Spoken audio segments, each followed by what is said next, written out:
Here we go, another edition, morning scone. Old habits die hard. Couple of reminders, please subscribe to this page.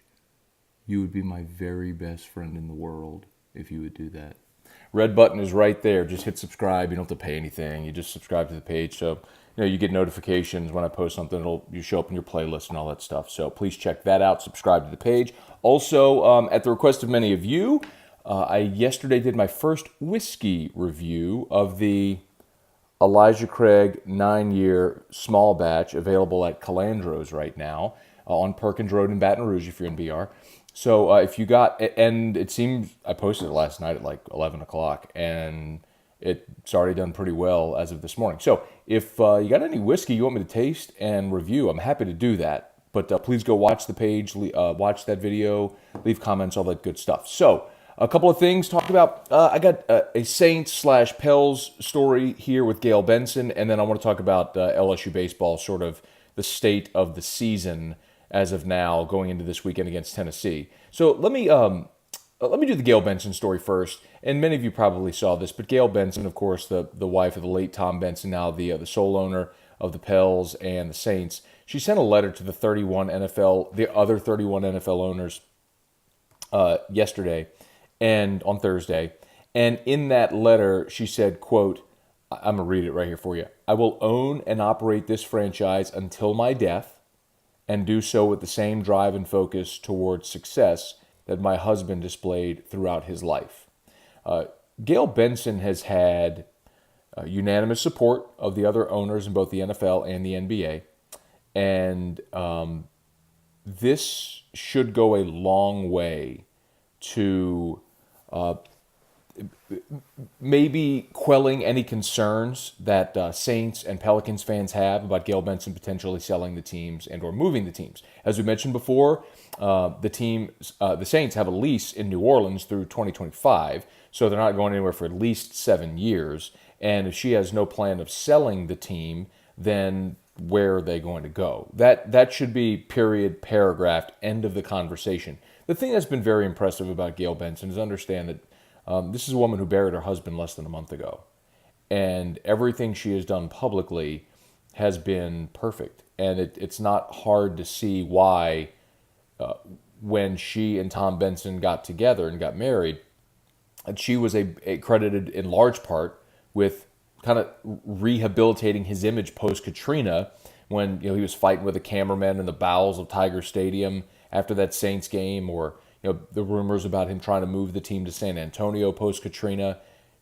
She was responsible for his public image in large part over the final decade or so of his life.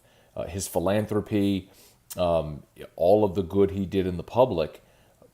In large part, people around them credit Gayle Benson for that. And you can see, just think about her greeting every single visitor that came to Tom Benson's funeral. She stood at the door for 9 hours and greeted every single person that came. It's amazing. After the Pelicans beat San Antonio in the regular season finale on Wednesday night, she went into the locker room, went and shook every hand of every player, thanking them for their hard work. It's things like that. It's the small touch I think that anybody in life can relate to, where you've had somebody kind of go the extra mile to pat you on the back, to congratulate you, and it's small things like that don't go unnoticed. And I don't know that I could be more impressed with Gayle Benson. And maybe she'll sell the team and move them to Mumbai or something like that, and we'll all be shocked. But I think that would be seemingly very far out of the realm of possibility. So I was glad to see her send the letter to the NFL owners and basically confirm that she will be the Saints and Pelicans owner until the time of her death, which should be very reassuring for all Saints and Pels fans. LSU baseball this weekend is at home against Tennessee. And, I was thinking about this because there's a lot of people that are disappointed with the season as of right now. And I do understand that it hasn't looked great. The offense continues to scuffle. Injuries have just been... you can never predict or project injuries. And obviously, I think we all expected more out of Caleb Gilbert, considering how great he was at the end of last year and then getting the Friday night start to open the season this year. But I was thinking about it. At the beginning of the season, I picked LSU 19-11 in the SEC. And I don't ever do that arbitrarily. I don't just say, this team looks like 19-11. I throw it out there. I get the schedule and I go, okay, where could we find wins and losses? And I'll scribble it out and I'll add it up, and I came up with 19-11. Now, in part because no Florida, no Kentucky on this schedule. Kentucky's the best offensive team in the SEC. Florida's the best team in the country right now. You avoid those two teams out of the East, and you get Tennessee on your schedule. South Carolina's having a down year. You can understand why that could very realistically work out. You had Missouri at home and Tennessee at home, and you basically missed Georgia. Now you'd have to go to Vandy, you got to go to South Carolina, but you missed Florida and Kentucky. So anyway, I went back and looked at how I projected the season, and through 4 weeks I had them 6-6, right where they are. I had them taking 2 of 3 at home to Missouri, had them losing the series at Vandy, winning the series at home against Mississippi State, taking 2 out of 3, and then losing the series at Texas A&M. Now, the really disappointing thing about the A&M series is after you won game 1, as we talked about, after you won game 1, you had a great chance to win that series and get yourself a leg up. Instead, we know how it all played out. So the way the rest of it went was I had them sweeping Tennessee and then taking 2 at South Carolina, winning, losing the Ole Miss series, winning the Arkansas series at home, winning the Alabama series at home, and then winning the Auburn series on the road. And that's how I got to 19. So it's still very plausible. The thing that starts with the sweep this weekend against Tennessee. And I don't know that they're going to sweep Tennessee. At this point, I think I'd very much take 2 out of 3 this weekend, considering the injuries, new pitching rotation. We'll see how it all works out. But I guess the point is that even with all of the injuries, they're not that far off from where you might have projected them through the first month of the season, especially with the road series that they had. Now, Tennessee is 5-7 in the conference, and they actually stole a game from Florida this weekend. They should have actually won the second game of that series, too. They had a pop-up to the outfield. It would have ended the game. Kid misplayed it, and Florida came back and won the game. So Tennessee could have very, very easily taken that series against Florida. But they gave up 22 runs in the first game against Florida. Tonight's huge because Tennessee kind of pitches backwards. Their best 2 starters are their Saturday-Sunday guys. And they kind of, because they don't have a big hammer on Friday night, they kind of concede. I hate to say it that way, but they kind of concede Friday night against aces. Zach Hess has to be awesome tonight. He has got to get LSU off to an awesome start. And then I would love to see if Mikhail Hilliard can go win you a game 2. And then you go into Sunday with a chance for a sweep, and that certainly beats whatever other alternative would be going into the weekend had you not won the first 2 games. You probably heard the news yesterday, no Josh Smith this weekend. That's insanely disappointing because I keep waiting for this offense to get going again.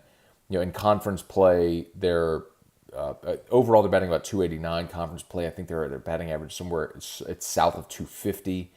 They just got to hit better.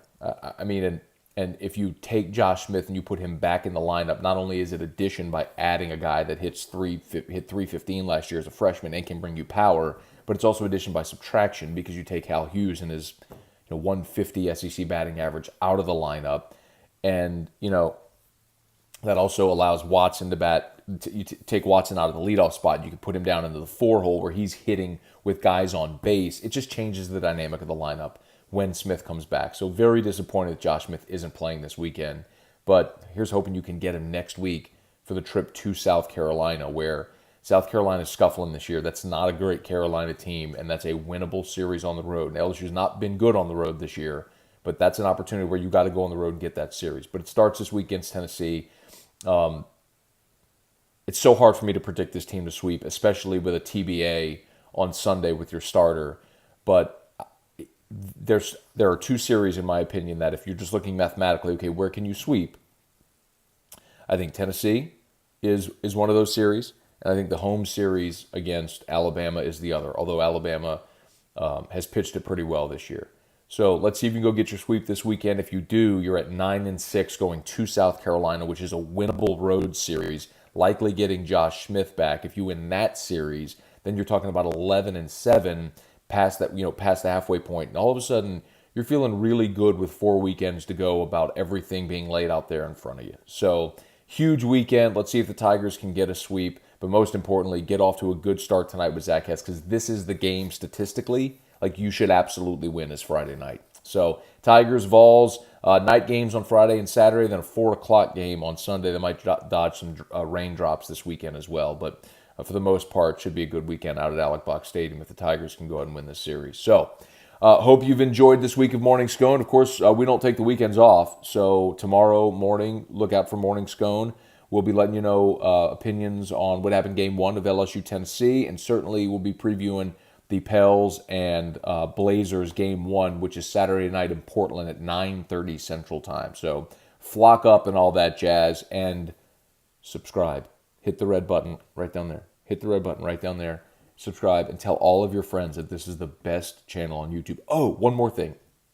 Yesterday, I went and found a bunch of other videos and added them to my page and playlist. So there's the whiskey review, there's rants, of course there's the Morning Scone page, and then I found like other media appearances that I've done with just throughout my career that I could find on YouTube, and added that on the page. So if you want to peruse that and check it out, please feel free. As always, suggestions, I'm open to them and appreciate them. In the meantime, y'all have a great weekend. We'll talk to you tomorrow and this evening on AFR. See ya.